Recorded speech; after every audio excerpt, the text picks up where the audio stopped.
Knowledge centre for you में आप सभी का स्वागत है फ्रेंड्स। आज के इस वीडियो में हम लोग इसरो के बारे में पढ़ेंगे। इसरो यानी कि इंडियन स्पेस रिसर्च ऑर्गेनाइजेशन। तो जो भी कुछ इन्फॉर्मेशन है आपके एग्जाम पॉइंट ऑफ व्यू से इम्पोर्टेंट जो क्वेश्चंस है तो वो सारे क्वेश्चन सारी इन्फॉर्मेशन हम लोग इस वीडियो में कवर करेंगे। तो वीडियो इंपॉर्टेंट है फ्रेंड्स आपके एग्जाम पॉइंट ऑफ व्यू से, तो इसे आप ज़रूर पूरा देखिए। और अगर आपने हमारा चैनल अभी तक सब्सक्राइब नहीं किया है तो इस चैनल को भी ज़रूर सब्सक्राइब कीजिए। इस तरीके के नए नए वीडियो हम आपके लिए डेली लाते रहते हैं। तो चलिए शुरू करते हैं आज का वीडियो और जानते हैं इसरो के बारे में।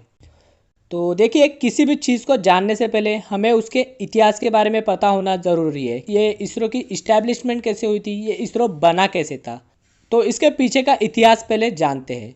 तो देखिए, भारतीय राष्ट्रीय अंतरिक्ष अनुसंधान समिति का सबसे पहले गठन किया गया। तो ये गठन हुआ 1962 में। और ये गठन किसके द्वारा किया गया, तो उस समय के भारत के प्रधानमंत्री जवाहरलाल नेहरू के कार्यकाल में विक्रम साराभाई के अध्यक्षता में ये भारतीय राष्ट्रीय अंतरिक्ष अनुसंधान समिति का गठन किया गया। और एक साल के बाद ही केरल के तिरुवनंतपुरम में Thumba equatorial rocket launching station की स्थापना की गई। और यहीं से वास्तव में भारत के अंतरिक्ष कार्यक्रम की शुरुआत हो गई। और भारत ने अपना पहला रॉकेट नाइक अपाचे, जो कि अमेरिका निर्मित रॉकेट था, तो उसका प्रक्षेपण 21 नवंबर 1963 को Thumba equatorial rocket launching station से किया। और बाद के कुछ वर्षों में भारतीय राष्ट्रीय अंतरिक्ष अनुसंधान समिति का पुनर्गठन कर 15 अगस्त 1969 को भारतीय अंतरिक्ष अनुसंधान संगठन की स्थापना की गई। और ये जो भारतीय अंतरिक्ष अनुसंधान संगठन है फ्रेंड्स, यही हमारा आज का इसरो है। इसरो की स्थापना की गई 15 अगस्त 1969 को। और देखिए फ्रेंड्स, जो इसरो की स्थापना हुई, तो ये इसरो की स्थापना किसने करी? इसरो की स्थापना का श्रेय जाता है भारत के प्रसिद्ध अंतरिक्ष वैज्ञानिक डॉक्टर विक्रम साराभाई को। और इसीलिए उन्हें भारतीय अंतरिक्ष कार्यक्रम के जनक के रूप में भी जाना जाता है। और इसरो का मुख्यालय है कर्नाटक के बेंगलुरु में। तो ये थी इसरो के बारे में बेसिक इन्फॉर्मेशन। अभी हम लोग विक्रम साराभाई स्पेस सेंटर के बारे में थोड़ा सा पढ़ते। तो देखिए, विक्रम साराभाई स्पेस सेंटर ये इसरो का सबसे बड़ा एवं महत्वपूर्ण केंद्र है। हमने Thumba equatorial rocket launching station के बारे में पढ़ा ना फ्रेंड्स, तो ये Thumba equatorial rocket launching station का ही नाम बदलकर भारतीय अंतरिक्ष कार्यक्रम के जनक डॉक्टर विक्रम साराभाई का नाम इस केंद्र को दिया गया। तो ये वही केंद्र है जो जहाँ से भारत ने अपना पहला रॉकेट प्रक्षेपित किया था। तो इसकी स्थापना हुई थी 1963 में। और ये कहाँ पर है, तो ये केरल के तिरुवनंतपुरम में स्थित है। और यहाँ पर रॉकेट, प्रक्षेपण यान एवं कृत्रिम उपग्रहों का निर्माण किया जाता है। अभी तक के जो हमारे इम्पोर्टेंट लॉन्चिंग व्हीकल्स है, जैसे कि SLV, ASLV, PSLV, GSLV, ये इसी केंद्र में विकसित किए गए हैं। अभी हम लोग थोड़ा ये लॉन्चिंग व्हीकल के बारे में पढ़ते हैं, ये है क्या। तो देखिए, इनके नाम से ही पता चल रहा है SLV। तो SLV का फुल फॉर्म होता है सैटेलाइट लॉन्च व्हीकल। तो ये प्रक्षेपण यान है। और जो ये SLV है, सैटेलाइट लॉन्च व्हीकल, ये 1980 के दशक में इस्तेमाल किया जाता था। अभी नेक्स्ट देखिए ASLV का फुल फॉर्म होता है ऑग्यूमेंटेड सैटेलाइट लॉन्च व्हीकल। यह 1990 के दशक में इसका इस्तेमाल सैटेलाइट को लॉन्च करने में किया जाता था। अभी प्रेजेंट में PSLV और GSLV, ये दो लॉन्चिंग व्हीकल इसरो इस्तेमाल करता है सैटेलाइट को लॉन्च करने के लिए। तो PSLV और GSLV काफ़ी इंपॉर्टेंट है आपके एग्जाम पॉइंट ऑफ व्यू से। तो हम लोग PSLV और GSLV को थोड़ा डिटेल में पढ़ेंगे, ठीक है। अभी देखते हैं PSLV है क्या। तो PSLV का फुल फॉर्म होता है पोलर सैटेलाइट लॉन्च व्हीकल, यानी कि पोलर सैटेलाइट लॉन्च करने के लिए PSLV का उपयोग होता है। अब ये पोलर सैटेलाइट की बात करें तो पोलर सैटेलाइट का इस्तेमाल कहाँ पर होता है, तो वो भी जानते हैं हम लोग। तो पोलर सैटेलाइट का इस्तेमाल रिमोट सेंसिंग या अर्थ इमेजिंग के लिए किया जाता है। तो देखिए, रिमोट सेंसिंग क्या होता है, तो रिमोट सेंसिंग यानी कि अर्थ को ऑब्जर्व करने वाली सैटेलाइट। तो इस तरीके की सैटेलाइट को हम पोलर सैटेलाइट कहते हैं। और पोलर सैटेलाइट को कम ऊंचाई के ऑर्बिट पे सेट किया जाता है। और PSLV से हम 600 से 900 किलोमीटर की ऊंचाई तक किसी भी सैटेलाइट को भेज सकते हैं। ये जो सैटेलाइट्स होती है, तो ये सूर्य की रोशनी पर काम करती है। तो इन सब सैटेलाइट्स को कुछ इस तरीके से सेट करना होता है कि जिस जगह की इमेज हमें चाहिए उस जगह ये सूर्य की रोशनी होने पर आए। फॉर एग्जांपल मैं आपको एक बताता हूँ कि हमें भारत को ऑब्जर्व करना है, ठीक है। तो ये सैटेलाइट घूमकर उस समय भारत पर आए जिस समय भारत में दिन हो। तो इस प्रकार PSLV से भेजी गई सैटेलाइट्स को सेट करना पड़ता है। तो देखिए फ्रेंड्स, आपको PSLV से बस इतना याद रखना है कि कम ऊंचाई पर और हल्की सैटेलाइट्स को भेजने के लिए हम PSLV का इस्तेमाल करते, और PSLV से हम लोग ज़्यादातर 1750 किलोग्राम की सैटेलाइट को लॉन्च कर सकते हैं। इसका पेलोड है 1750, और ये PSLV है, ये 4 स्टेज लॉन्च व्हीकल है, यानी कि इसमें 4 इंजन होते हैं। तो देखिए, पहला और थर्ड स्टेज का जो इंजन होता है तो उसमें सॉलिड फ्यूल यूज़ किया जाता है, और जो दूसरा और चौथा स्टेज का जो इंजन होता है तो उसमें लिक्विड फ्यूल यूज़ किया जाता है। PSLV ने इसरो के बहुत बड़े बड़े मिशन को कामयाब बनाया है, जैसे कि चंद्रयान-1 मिशन, भारत का मंगल मिशन, ये सब बड़े बड़े मिशन ये PSLV का इस्तेमाल करके ही हमने कामयाब बनाए हैं। अभी हम लोग GSLV के बारे में पढ़ते हैं। तो देखिए फ्रेंड्स, GSLV का फुल फॉर्म होता है जियो सिंक्रोनस सैटेलाइट लॉन्च व्हीकल, और GSLV से हम कम्युनिकेशन सैटेलाइट को ऑर्बिट में भेजने का काम करते हैं।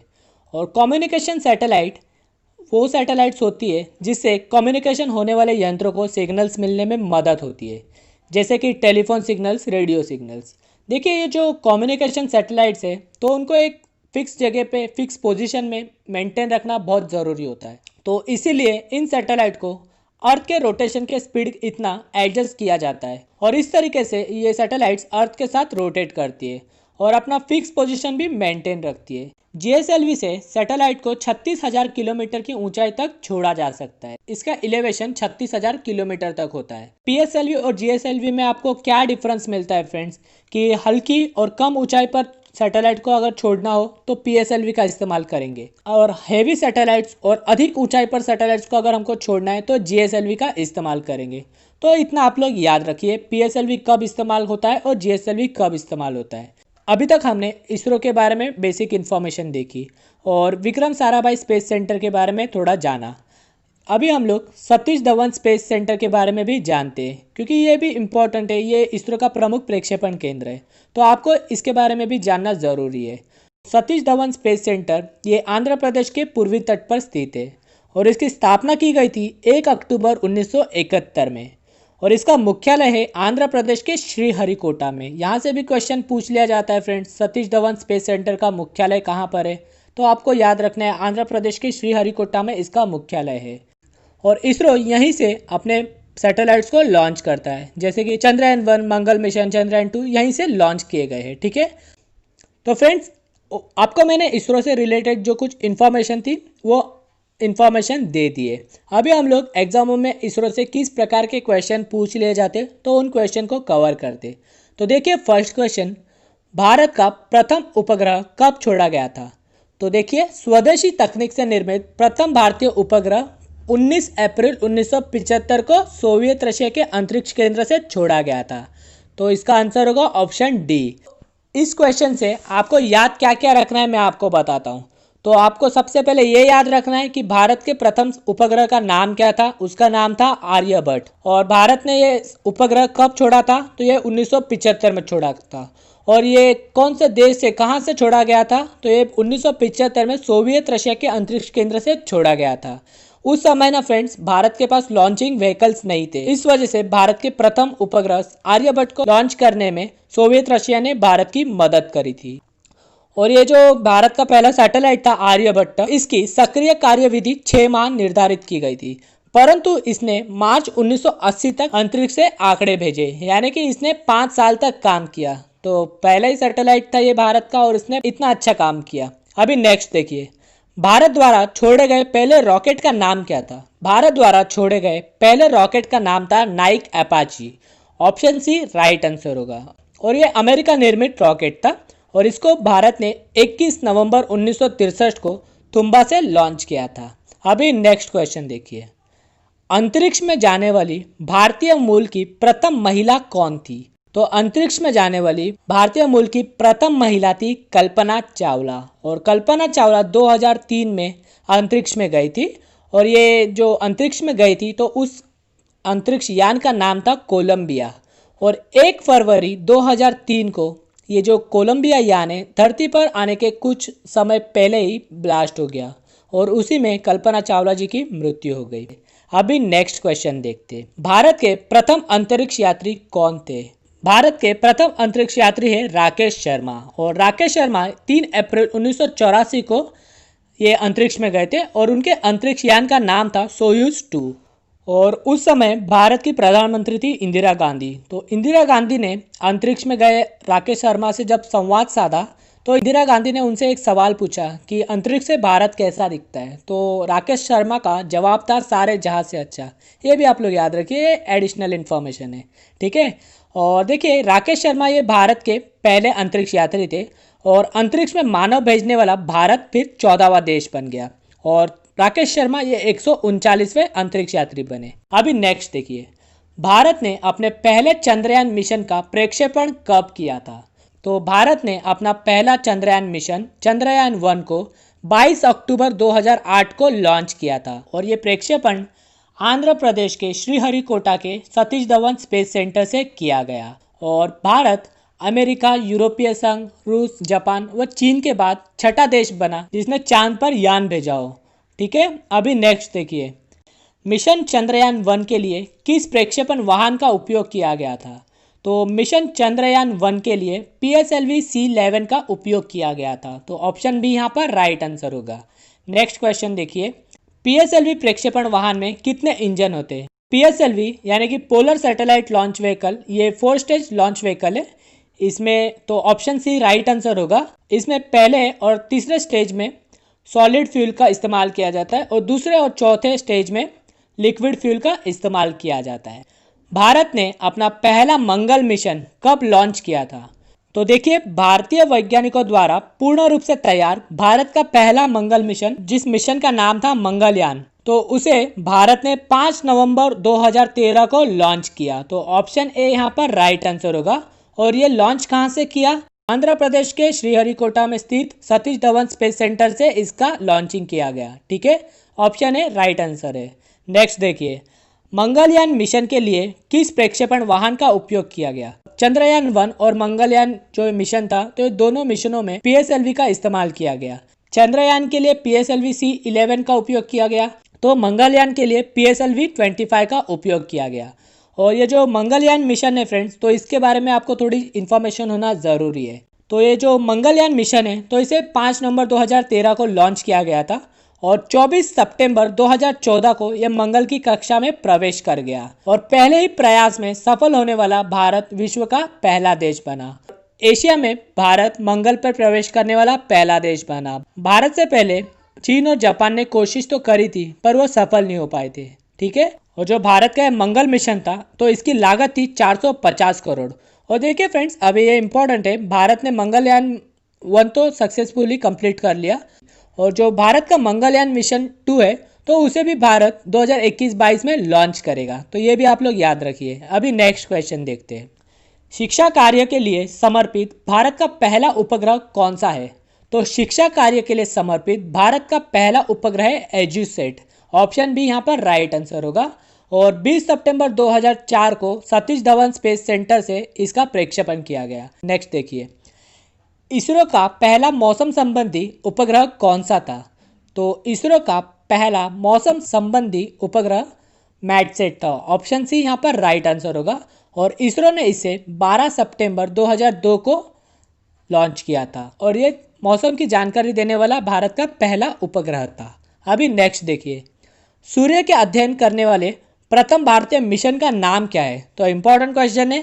सूर्य का अध्ययन करने वाले प्रथम भारतीय मिशन का नाम है आदित्य L1 और ये आदित्य L1 है, तो इसको 2008 में इस मिशन को मंजूरी दी गई और वर्ष 2020 या 2021 में इसे लॉन्च किया जाएगा और यह सूर्य के नज़दीक जाकर उसका निरीक्षण करेगा और सूर्य के वातावरण तथा चुंबकीय क्षेत्र के बारे में अध्ययन करेगा। आदित्य L1 को PSLV XL के द्वारा लॉन्च किया जाएगा, ठीक है। अभी नेक्स्ट देखते हैं, भारत द्वारा विकसित प्रथम प्रक्षेपण यान कौन सा है? तो भारत ने जो पहला सैटेलाइट अपना लॉन्च किया था, तो वो भारत ने रशिया की मदद से किया था क्योंकि भारत के पास लॉन्चिंग व्हीकल नहीं थे। परंतु कुछ वर्षों के अंदर ही डॉक्टर एपीजे अब्दुल कलाम के नेतृत्व में भारत ने SLV-3 को विकसित किया। तो ऑप्शन बी ये राइट आंसर होगा। और ये SLV-3 है तो इसके द्वारा 40 किलोग्राम भार तक के सैटेलाइट को हम लोग लॉन्च कर सकते थे। ठीक है, अभी नेक्स्ट देखिए, PSLV द्वारा कितने भार वर्ग के दूर संवेदी उपग्रह सूर्य तुल्य समकालीन कक्षा में स्थापित किए जा सकते हैं? तो इसका आंसर होगा ऑप्शन डी, 1750 किलोग्राम तक के उपग्रह को PSLV द्वारा छोड़ा जा सकता है। और PSLV को 1990 में बनाया गया था और 1993 में इसके द्वारा पहला सैटेलाइट छोड़ा गया था। आपके लिए क्वेश्चन है फ्रेंड, अभी प्रेजेंट में इसरो के अध्यक्ष कौन है? अगर आपको पता होगा तो इसका आंसर आप जरूर कमेंट सेक्शन में दीजिए। अभी नेक्स्ट क्वेश्चन देखिए, GSLV कितने ऊंचाई तक उपग्रह को प्रक्षेपित कर सकता है? तो GSLV से हम लोग 36,000 किलोमीटर के ऊंचाई तक किसी भी उपग्रह को प्रक्षेपित कर सकते हैं। तो ऑप्शन बी यहाँ पर राइट आंसर होगा। और GSLV तकनीक को विकसित करने वाला भारत विश्व का छठा देश है। छठा देश यानी कि 5 देश भारत से पहले कौन से, तो वो भी देखिए, अमेरिका, रूस, यूरोपीय संघ, जापान और चीन। चीन के बाद भारत छठा देश है GSLV तकनीक को विकसित करने वाला। ठीक है, नेक्स्ट देखिए, चंद्रयान 2 को कब लॉन्च किया गया था? तो चंद्रयान 2 को 2019 में लॉन्च किया गया था। ऑप्शन बी यहाँ पर राइट आंसर होगा।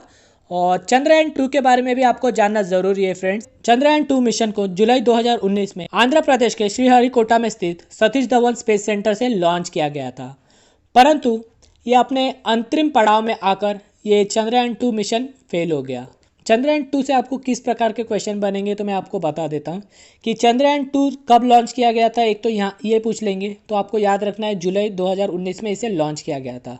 और चंद्रयान 2 के लैंडर का नाम पूछ लिया जाएगा, तो चंद्रयान 2 के लैंडर का नाम था विक्रम। ठीक है, तो इसे कौन से लॉन्चिंग व्हीकल से प्रक्षेपित किया गया था? अगर ये पूछे तो आपको याद रखना है GSLV Mark 3 से इसे प्रक्षेपित किया गया था और इसके रोवर का नाम है प्रज्ञान। और जो ये चंद्रयान 2 मिशन था तो ये पूरी तरह स्वदेशी तकनीक पर आधारित मिशन था। तो चंद्रयान 2 के बारे में आप लोग इतनी इन्फॉर्मेशन याद रखिए।